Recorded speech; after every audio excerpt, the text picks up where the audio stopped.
Assalamualaikum warahmatullahi wabarakatuh. Adik-adik, jumpa kembali di pelajaran IPA. Terlebih dahulu kita berdoa sebelum belajar.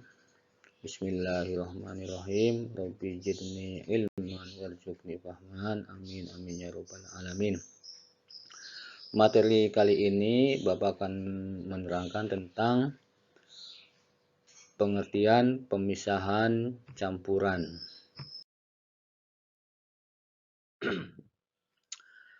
Pemisahan campuran itu dilakukan dengan tujuan untuk membersihkan zat berguna dari pengotornya atau memisahkan campuran zat yang akan digunakan dengan zat yang tidak akan digunakan.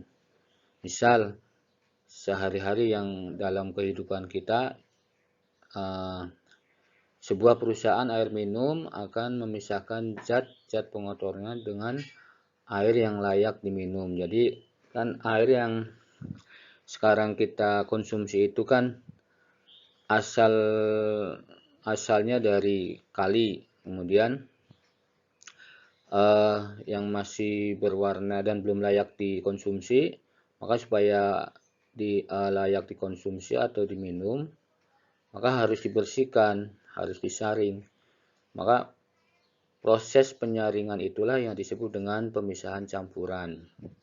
Contoh lagi, misalkan minyak bumi yang diambil dari dalam bumi itu masih campurannya masih banyak.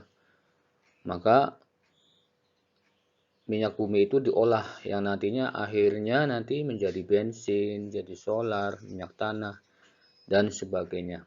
Itulah contoh kesehari-harian proses pemisahan campuran. Pemisahan campuran itu melihat karena benda mempunyai dua sifat, yaitu sifat fisika dan sifat kimia, maka ada dua metode atau cara memisahkan campuran. Yang pertama, pemisahan campuran berdasarkan sifat fisikanya.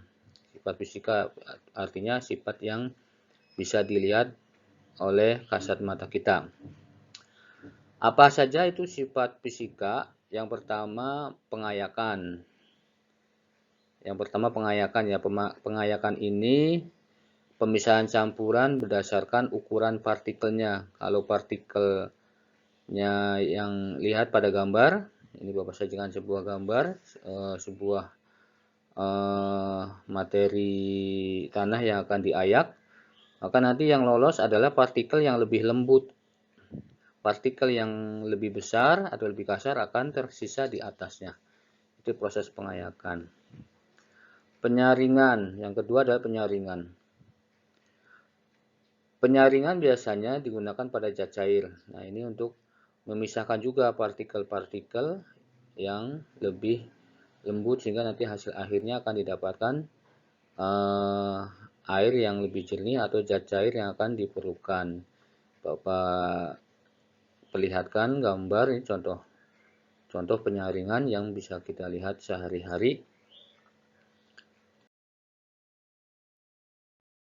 Proses pemisahan campuran yang ketiga berdasarkan sifat fisikanya adalah sentrifugasi.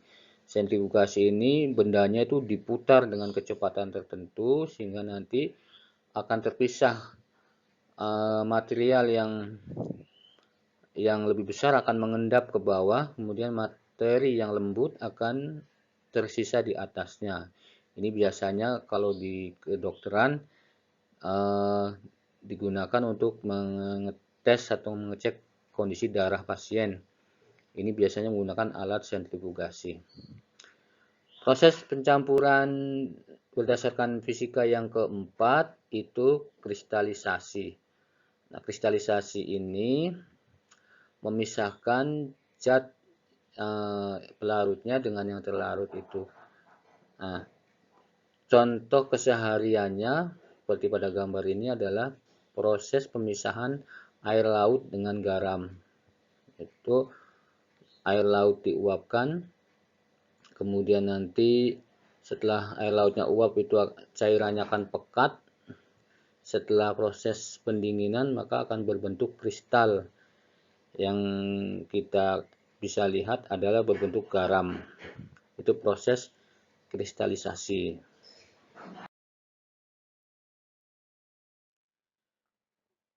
Proses yang kelima adalah penyulingan.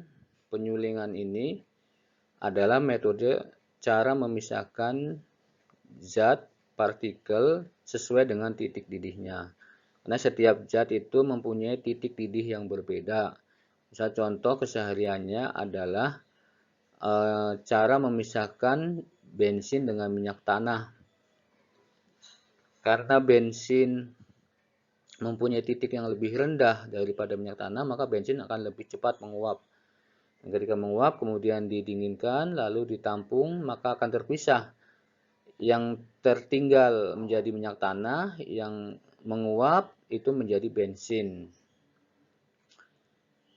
Yang keenam, sublimasi. Sublimasi ini proses memisahkan zat yang bisa menguap dengan zat yang tidak bisa menguap. Contohnya, misalkan kapur barus tercampur dengan pasir misal. Nah, tidak mungkin kita memisahkan pasir, diambilin pasirnya satu-satu, itu akan membutuhkan waktu yang lama. Maka cara yang paling mudah adalah diuapkan, dipanaskan, pasir dan kapur barusnya dipanaskan, kemudian nanti kapur barusnya akan menguap.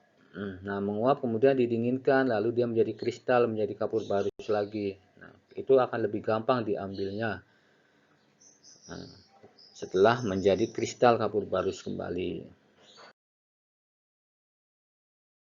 Yang ketujuh, dengan cara kromatografi. Apa tuh kromatografi? Ini adalah memisahkan zat berdasarkan kecepatan dia meresap.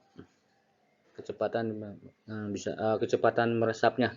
Adik-adik bisa mempraktekkan sendiri di rumah, yaitu dengan kertas tisu lalu ditetesi tinta.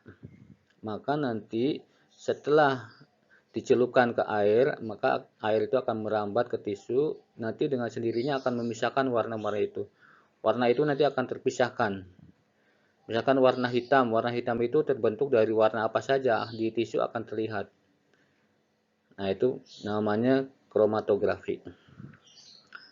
Yang ke-8, ekstraksi. Tentu kita sering mendengar katanya, misalkan pada makanan atau pada obat-obatan atau minuman ada ekstrak jahe atau ekstrak jeruk.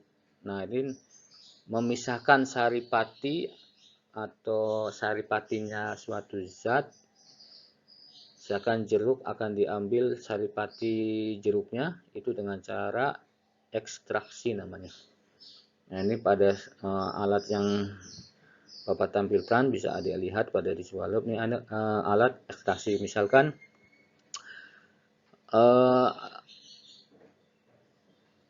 kacang, misalnya kacang kita akan mengambil minyak dari kacang. Kita akan mengambil minyak dari kacangnya.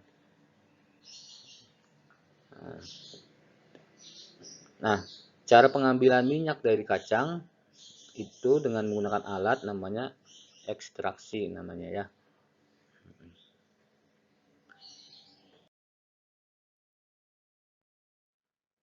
Selanjutnya, pemisahan campuran berdasarkan sifat kimia. Nah, sifat kimia tentu nggak bisa kita lihat dengan kasat mata, tetapi ini berdasarkan hasil uji laboratorium. Pemisahan campuran berdasarkan sifat kimia yang bisa kita lihat sehari-hari adalah bagaimana cara membersihkan air dari garam-garam kalsium dan magnesium. Nah, misalkan air laut mau kita gunakan untuk mencuci. Air laut kan atau air lautnya masih atau air kali masih warnanya masih keruh, maka biasanya dicampur dengan tawas. Dengan tawasnya itu nanti ada proses kimia yang terjadi antara air dengan tawas, maka nanti akan memisahkan zat-zat yang terkandung di dalam air itu. Nanti dengan sendirinya lumpur-lumpur atau material yang lebih kecil akan mengendap ke bawah, sehingga tinggal air yang beningnya saja yang di atas. Itu cara contoh proses pemisahan campuran berdasarkan sifat kimia. Dan masih banyak lagi contoh-contoh memisahkan campuran dengan cara kimia.